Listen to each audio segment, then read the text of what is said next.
Thank you so much. Yeah, of course. I think it's a pleasure for sure. Being an entrepreneur, I do not know if you remember, we met once at one of the Irvine Tech Weeks. Oh. Yeah. So I met you at the local event, and we took a picture together as well. Oh, that's awesome. I'm so sorry. I'm trying to think of which one it was. Yeah, that's all right. Yeah, but I'll definitely share that. Yeah. You being a former mayor, but when we took a picture, you were actually the mayor at Irvine at the time. Yeah. So, and I also learned that you're the first woman of color to be in the to be in the Irvine City Council. Yes. Right? I think that's where I wanted to start. Right. Okay. What inspired you to get into public service?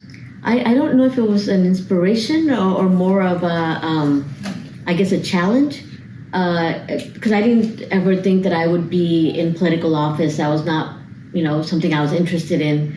But it came to organically. So, me shifting positions from biotech to small business to nonprofit. I was an executive director of a nonprofit and coming to city council meetings to speak and kind of seeing the unresponsiveness from the council members. And then wanting to, help find good candidates.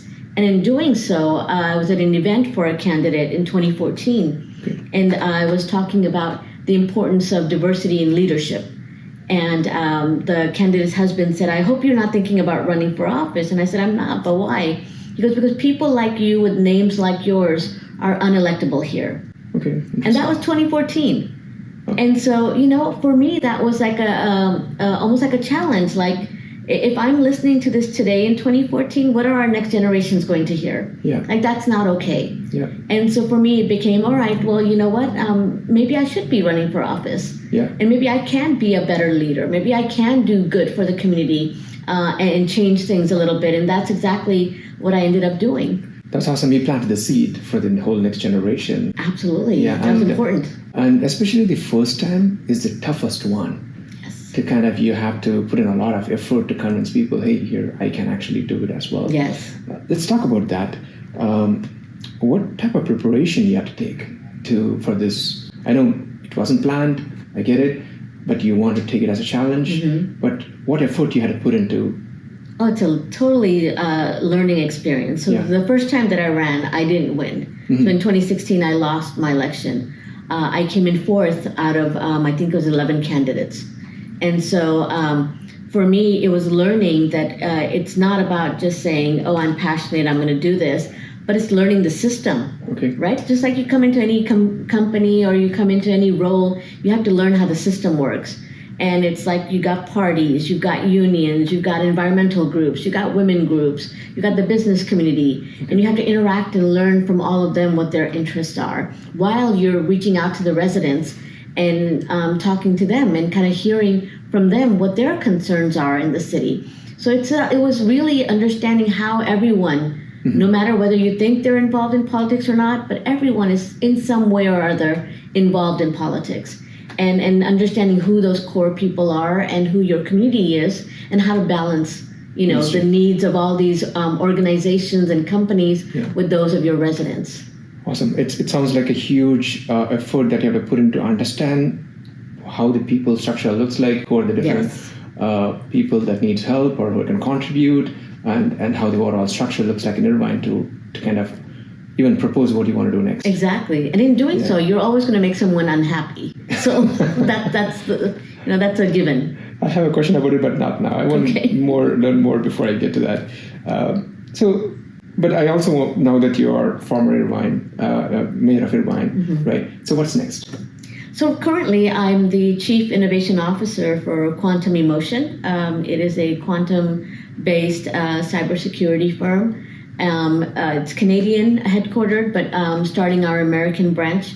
And so I'm coming into that role and really educating the community about what is about to happen when quantum computers become accessible. Okay. And I think that's a new challenge for me, but it's also very exciting. Interesting. The innovation officer. That's an interesting one. So that also means that you're probably thinking about innovation for a very long time on behalf of the city. Absolutely. Yeah. Absolutely. I mean, for me coming in, coming in from a biotech and small business background, it was very important for me to see our city as the hub of innovation. And, opening those doors up and making sure that businesses understood that they had a home in Irvine, but at the same time looking out for, a lot of times people would compare Irvine to Silicon Valley. Mm-hmm. And I would always say, no, we're not Silicon Valley, we're better. Because we're not relying on one sector, mm-hmm. right? So we've got our medtech sector, we've got our healthcare, we've got our gaming sector, we've got our EV sector. There's and so a whole bunch. Multiple ones, right? So it's like, if one economy doesn't work out so well, you're not drowning the entire city. I've seen it firsthand. That was very important for me. Yeah, 100%. I've seen it firsthand because, like I said, when I met you first at one of the Irvine Tech Weeks, that was the primary objective around bringing the tech in different sectors. Exactly. That's awesome. But I want to dial back, like really dial back, right? So leadership is not something that you can just wake up and you become a leader. You have to build that skill over time. So my question is around how did the things that happened in your early stages of your life that impacted, put in that leadership thought in your mind, because a challenge came to you and you want to take the challenge, mm-hmm. right? That's an attitude and personality that builds over time, not just overnight. Right. Yeah. So can you tell about the events or incidents that happened in your life that built the leadership personality in you? I think a lot of that comes from, where we come from, right? Mm-hmm. So I was in an immigrant household. Okay. And when you're in an immigrant household and you're the child, your parents rely on you a lot. And for me, it was my mom, because coming into America, she had little English skills, right? So she had to acquire those skills. So that meant I was reading a lot of the paperwork, translating a lot. I'm the oldest of 3 girls. Okay. So that also played in a leadership role. Like, when the oldest, you're also kind of looking back at your sisters that are there. And then also, being the eldest and being the first, for me in my generation, growing up in San Francisco, I wanted to do a lot of things. And I'm very thankful for my dad for opening up those doors for me, saying that you could go out and try new things. Okay. And I think, you learn the most from when you stumble and fall. Mm-hmm. And so there's a lot of stumbling and learning and growing. And I think that makes a person stronger, and it makes a person more open to leading in a way that is inclusive. So the more broader your vision is, the better I feel you are as a leader.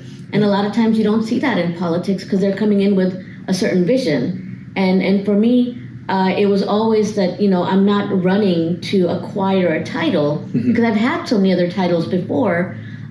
So this title was not the goal for me. It was the service that came with the title. Makes sense. And so, that's really where, you're constantly working and growing, and that leadership mindset is already being built, mm-hmm. but it's being built in a way where it's about what you're giving back.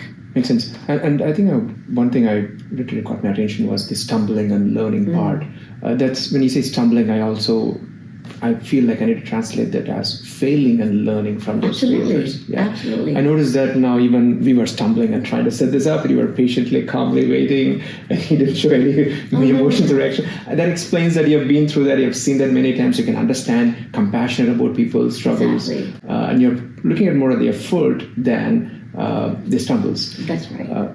Can you call this one moment in my life I was making mistakes, I feel like, that helped me to kind of become a game changer? I would say when I first got into office on the council, I wanted to introduce a ordinance, and it was the no smoking ordinance in the city. And I was really excited about it. The environmental groups were very excited about it. And I got a call saying that, there's a lot of opposition to this. And I'm like, why is there opposition to this? Mm-hmm. And, I put the item on the agenda, and then a few days before the meeting, I pulled it off the agenda because for me, it was, all right, there's 2 paths I could take. One is I could do the performative, mm-hmm. and that means put it on the agenda. I'm going to fight for this. There's going to be opposition coming. And at the end of the day, it might pass, it might not pass. Okay. Right? But for me, it's never been about the performance. It's always been about accomplishing the goal. And so, I'm so glad I learned this early on, is, pulling back everyone, the environmental groups got upset and they were like, why aren't you putting it on the agenda? We're gonna, fight for this. And I said, just hold on, give me a little bit of time. And I took that time because then I met with those that were opposing, right? So the business community, the chamber, the hotels, they were all opposing this ordinance. So I brought them in and had conversations with them. And then from that conversation, I was able to realize that, there's ways that you can design the bill so it still accomplishes its goal, but it also lets the hotels that I'm having international visitors coming in have their space for smokers. Or maybe businesses that need special areas can have those spaces as well. And then when we redesigned that, it took me 6 months longer to produce this, but in doing so, when it came on the agenda and came to the meeting, there was zero opposition. And that taught me that instead of failing forward, I needed to take a step back and bring people in. And that became my signature. It was like anytime I introduced something, I would make sure that I was not only talking to those that supported it, but also to those that opposed it, to make sure that I was hearing their concerns as well. Interesting. I learned something new as well right now. I have this mindset, which I learned from other experts. I didn't come up with it. You pointed about focusing on the goal, right? But the path may be different. Yes. Right? You don't have to kind of force into a specific path. So now I can see that you took a path where it's successful for everyone, right? And you spoke to a whole bunch of people to make sure there's a win-win situation, right. There's a proper success. But having said that, it can cause a lot of stress. Oh yeah. Oh yes. So because you're going on a direction, suddenly you have to pivot and you have to figure out, but not losing focus on the goal. But you have to keep pivoting to make sure you understand and learn and executing. How do you manage stress? Oh, wow. That's a great question. You see the white hair? I never had this when I first got into office. I don't know if I was the best at managing stress, but I'm a very calm person, right? Okay. So I think for me, it's always like I'm not reactionary. Okay. And so no matter what happens, things don't go your way, people are upset. I've always been able to just kind of take a breather and just take in the moment and then figure out, what is the best outcome here. And I think that's so important because sometimes when you're dealt with stress, the first reaction is, you're going to say something or do something, and that might not be the best thing to do. Yeah. So learning how to just stay quiet for a little bit. You don't have to respond right away. You don't have to react right away. You can take a moment for yourself to understand where you are. And I think that's a good way of handling situations that might become stressful or are stressful, because you're giving yourself that time to kind of reflect and understand and not being so reactionary. And I think that's what's kept me going, is that I am not jumping at everything. Even when there's an emergency, like we had the Silverado fires, you have to evacuate 100,000 people. Yeah. Just taking that step by step, like, the fire authorities got it. They are the experts there. Our police departments got it. They're the experts in their field. Yeah. I just need to make sure the community understands what's going on. And so it's always kind of figuring out where you need to be. I have to say that you started at one of the toughest times. Yeah. It was COVID. It was one thing after another for me. One thing after another. So that's where there's stress. Like the total different world. Nobody understands that world anymore. Was 2020-ish, I think. Yes. So, of course, I totally agree. Like taking a step back is extremely stressful.